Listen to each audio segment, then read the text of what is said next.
اسلام وہ مذہب ہے جس نے سب سے پہلے عورت کو عزت، مقام اور برابری عطا کی۔ زمانہ جاہلیت میں جہاں عورت کو حقیر سمجھا جاتا ہے، جہاں اسلام نے اسے ماں بنا کر جنت کا دروازہ عطا کیا، بیٹی بنا کر رحمت قرار دیا۔ تاریخ اٹھا کر دیکھی جائے تو حضرت خدیجہ، حضرت عائشہ، حضرت فاطمہ اور بہت سے صحابیات نے ثابت کیا کہ اسلام میں عورت نہ کمزور ہے اور نہ پیچھے، بلکہ دین کی تعمیر میں برابر کی شریک ہے۔ اسی مناسبت سے اب میں دعوت دینا چاہوں گی ماہنور اور آسیہ کو کہ وہ آئیں اور سیرت صحابیات پر روشنی ڈالیے۔ محترم سامعین گرامی، السلام علیکم۔ آئیے آج ہم اسلام سے پہلے کی تاریخ کو دہراتے ہیں کہ جہاں خواتین کے ساتھ بدترین سلوک کیا جاتا تھا، انہیں انسان نہیں سمجھا جاتا تھا، انہیں پیدا ہوتے ہی زندہ دفنا دیا جاتا تھا، کسی چھوٹی سی بھول پر انہیں جلا دیا جاتا تھا۔ دنیا کی تمام سرگرمیوں سے خواتین کو انتہائی دور رکھا جاتا تھا، لیکن اسلام کے آتے ہی خواتین کے حقوق مقرر ہوئے اور انہیں معاشرے میں عزت کا مقام دلایا، نیز انہیں گھروں کی عزتیں قرار دیا گیا اور دنیا کے ہر میدان میں خواتین کو برابری کا حصہ دیا گیا، لیکن اس کے لیے چند شرائط عائد کی گئیں۔ اگر آج ہم ان پر عمل کریں تو ہمارے معاشرے میں آدھے سے زیادہ برائیاں ختم ہو جائیں۔ اور جب اسلام میں خواتین کے حقوق اور مرتبے کی بات کی ہو تو ام المومنین حضرت خدیجہ رضی اللہ تعالیٰ عنہ کا نام سب سے پہلے آتا ہے، جنہیں حضور اکرم صلی اللہ علیہ وآلہ وسلم پر ایمان لانے والی پہلی خاتون ہونے کا اعزاز حاصل ہے۔ آپ رضی اللہ تعالیٰ عنہ مکہ کی مشہور تاجرہ تھی۔ آپ کا کاروبار مکہ سمیت دیگر علاقوں میں پھیلا ہوا تھا۔ آپ رضی اللہ تعالیٰ عنہ کی ایمانداری اور دیانت داری کی وجہ سے آپ رضی اللہ تعالیٰ عنہ کو طاہرہ پاک کا لقب دیا گیا۔ آپ رضی اللہ تعالیٰ عنہ نے ایک کامیاب اور معزز تاجرہ ہونے کے ساتھ ساتھ ایک بہترین زوجہ ہونے کی بھی اعلیٰ مثال قائم کی۔ آپ رضی اللہ تعالیٰ عنہ نے دکھ اور تکلیف کی ہر گھڑی میں حضور اکرم صلی اللہ علیہ وآلہ وسلم کا ساتھ دیا، اور جس وقت اسلام کو اثاثہ جات کی ضرورت تھی، آپ رضی اللہ تعالیٰ عنہ نے اپنا سارا مال اسلام کے لیے وقف کر دیا۔ آپ صلی اللہ علیہ وسلم نے حضرت خدیجہ رضی اللہ تعالیٰ عنہ کے بارے میں فرمایا، جس وقت لوگوں نے میرا انکار کیا وہ مجھ پر ایمان لائیں۔ جب لوگوں نے مجھے جھٹلایا تو انہوں نے میری تصدیق کی۔ جب لوگوں نے مجھے محروم کیا تو انہوں نے مجھے اپنے مال میں شریک کیا۔ جب بات صحابیات کی جائے تو ہم آپ صلی اللہ علیہ وآلہ وسلم کی سب سے چھوٹی اور لاڈلی صاحبزادی کو کیسے بھول سکتے ہیں؟ حضرت فاطمہ رضی اللہ تعالیٰ عنہ رسول صلی اللہ علیہ وسلم کی سب سے پیاری اور باحیا بیٹی تھی۔ آپ رضی اللہ تعالیٰ عنہ جب تشریف لاتی تو آپ صلی اللہ علیہ وسلم ان کی محبت میں کھڑے ہو کر ان کا استقبال کرتے تھے۔ آپ رضی اللہ تعالیٰ عنہ نہایت سادہ، دیندار اور بہترین صلاحیتوں کی مالک تھی۔ آپ رضی اللہ تعالیٰ عنہ نے زندگی بھر تقوی اور سادگی کو اپنا شعار بنایا۔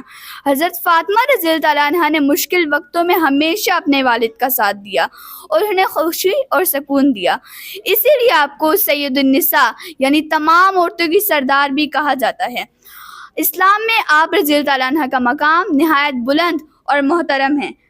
اب بات کرتے ہیں جرت، صبر و استقامت اور ثابت قدمی کی لازوال داستان۔ کون کہتا ہے کہ خواتین کمزور ہوتی ہیں؟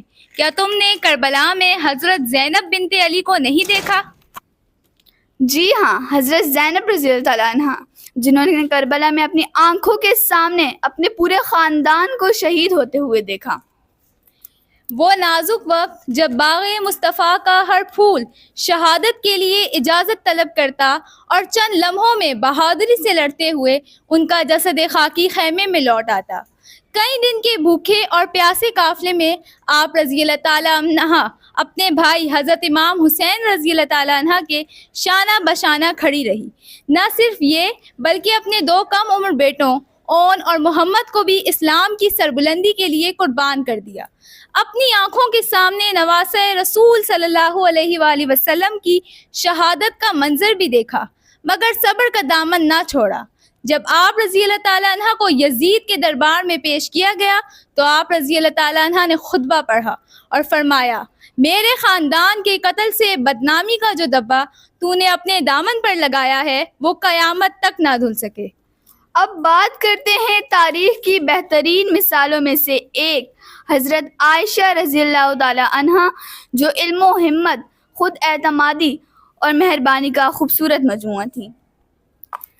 حضرت عائشہ رضی اللہ تعالیٰ عنہ اپنی غیر معمولی ذہانت کے لیے مشہور تھی۔ وہ باتوں کو حیرت انگیز طور پر یاد رکھتی تھی۔ ان کی خاص بات صرف ان کا علم نہیں تھا، بلکہ یہ تھی کہ وہ اپنے علم کو سچائی، نرمی، مضبوطی کے ساتھ استعمال کرتی تھیں۔ وہ اعتماد سے بات کرتی تھی، بہادری سے سوال پوچھتی تھی اور ہمیشہ حق کے ساتھ کھڑی رہتی تھیں۔ انہوں نے ثابت کیا کہ لڑکی کا ذہن طاقتور ہوتا ہے اور تعلیم ایک نعمت ہے جسے شوق سے حاصل کرنا چاہیے۔ حضرت عائشہ رضی اللہ تعالیٰ عنہ ہمیں یہ سکھاتی ہیں کہ لڑکیاں رہنما بن سکتی ہیں، لڑکیاں عالمہ بن سکتی ہیں، لڑکیاں استاد بن سکتی ہیں اور ایک سمجھنے والی شخصیت بن سکتی ہیں، اور جو علم ایک لڑکی حاصل کرتی ہے وہ پوری دنیا کو روشن کر سکتی ہے۔ اور اب بات کرتے ہیں خواتین کی بے مثال جرت اور بہادری کی، اور جب ان دو خصوصیات کا ذکر کیا جائے تو ہم حضرت خولہ رضی اللہ تعالیٰ عنہ کو کیسے بھول سکتے ہیں۔ 11 ہجری جنگ میں جب حضرت خولہ رضی اللہ تعالیٰ عنہ نے اکیلے میدان جنگ کا ایسا پاسا پلٹ ڈالا کہ پوری امت مسلمہ دیکھ کر دنگ رہ گئی۔ وہ جنگ جس میں حضرت خولہ رضی اللہ تعالیٰ عنہ کے بھائی حضرت زرار رضی اللہ تعالیٰ عنہ کو دشمن گرفتار کر لیتے ہیں، مسلمانوں کی فوج کمزور ہوتی ہے اور سب کے دلوں میں خوف اور غم طاری ہو جاتا ہے، تو اسی وقت سیاہ کپڑے میں ایک نقاب پوش شہ سوار اچانک میدان جنگ میں اترتا ہے۔ اس کے ہاتھوں میں نیزہ، کمر پر تلوار اور آنکھوں میں غیر معمولی جرت۔ خواتین و حضرات، یہ شخصیت کوئی مرد نہیں تھا بلکہ ایک خاتون تھی، اور وہ خاتون حضرت خولہ بنت الازور تھیں۔ انہوں نے اکیلے میدان جنگ کی صفوں میں گھس کر حملہ کر دیا۔ جو پہلو ہم نے بیان کیے ہیں اس سے یہ ثابت ہوتا ہے کہ اسلام میں کہیں بھی خواتین پر کسی قسم کی کوئی پابندی عائد نہیں کی گئی، بلکہ انہیں پورے آزادانہ طریقے سے زندگی گزارنے کے لیے تمام حقوق فراہم کیے گئے ہیں۔ ایک خاتون کا باحیا ہونا اس کے کردار کو نکھارتا ہے۔ ایک خاتون کا تعلیم یافتہ، صابر اور شاکر ہونا معاشرے میں سدھار لاتا ہے۔ جہاں مسلمان خواتین کی اعلیٰ مثالیں قائم ہیں تو وہیں مسلمان مرد حضرات کو چاہیے کہ اسلام کے بتائے ہوئے احکامات پر عمل کریں، اور جو شرم و حیا مردوں کے لیے مقرر کی گئی ہیں ان کو ہر طریقے سے اپنائیں۔ شکریہ۔